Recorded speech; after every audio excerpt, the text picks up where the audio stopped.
আসসালামু আলাইকুম। আজকে আমি এই 3 পিসটা কেটেছি।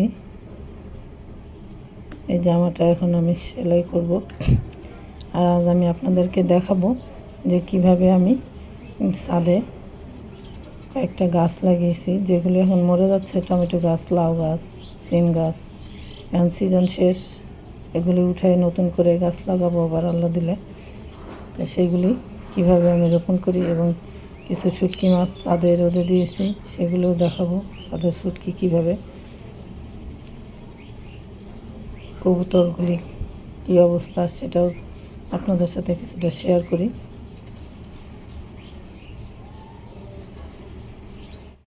দুইজন বাচ্চা কয়েকদিন আগেই এরা ডিম থেকে বের হয়েছে।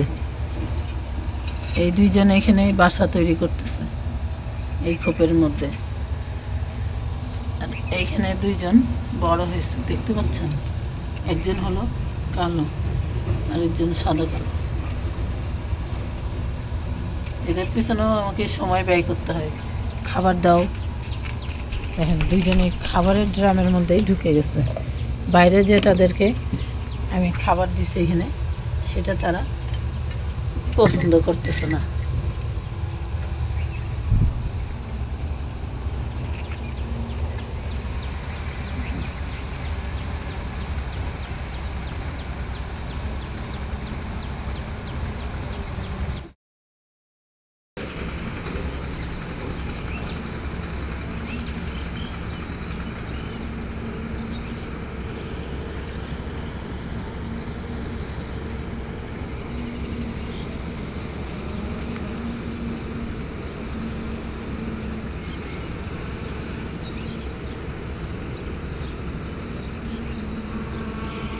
পানি বালতিতে ভরে নাই, সে পানি খুঁজতেছে। আরও বিভিন্ন জায়গায় তাদের জন্য পানি দিয়ে রাখছি, কিন্তু তারা বালতির পানি খেতেই পছন্দ করে। এই যে এখন যে খাবার খেতে শুরু করছে, খাবারের মালসারা এখানে গেছে।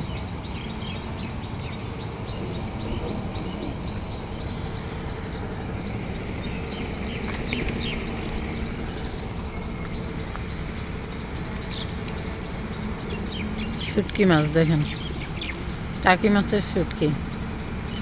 টাকি মাছের শুটকি গতকালকে এগুলোরই সব ধুয়ে বেছে, তারপরে আঁশ ছাড়ায় লবণ হলুদ মাখায় দেওয়া হয়েছে। টাকি মাছের শুটকি এভাবে করে আপনারা নিজেরা ফ্রেশ করে তৈরি করে খাবেন, দেখবেন ভালো লাগতেছে। দোকানের মতো এত একটা যে শুটকি মাছের গন্ধের জন্য যারা শুটকি মাছ খেতে পারেন না, তারা এইভাবে শুটকি করলে দেখবেন খেতে পারবেন।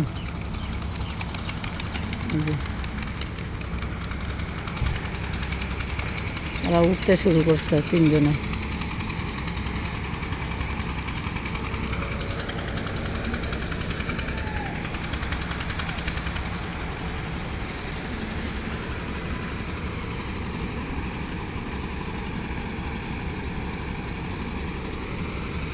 এখনও আমাদের এখানে চারিদিকে বাড়িঘর হয়নি, মোটামুটি শান্তিতেই এই জন্য আছি। চারিদিকে বাড়িঘর হলে ঢাকা শহরের মতনই একদম ঘিঞ্জি হয়ে যাবে।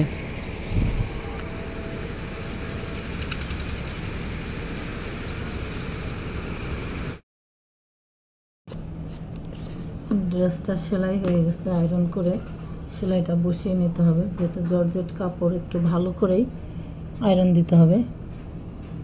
সাইডগুলো যাতে উঁচা হয়ে না থাকে, ফুলে না থাকে, সেটা খেয়াল করে ভালো করে ডলে দেবেন। তাহলে আজ এ পর্যন্তই। আপনারা আমার সাথে থাকেন, আমার চ্যানেলটি সাবস্ক্রাইব করে আমাকে একটু লাইক দিয়ে উৎসাহিত করবেন।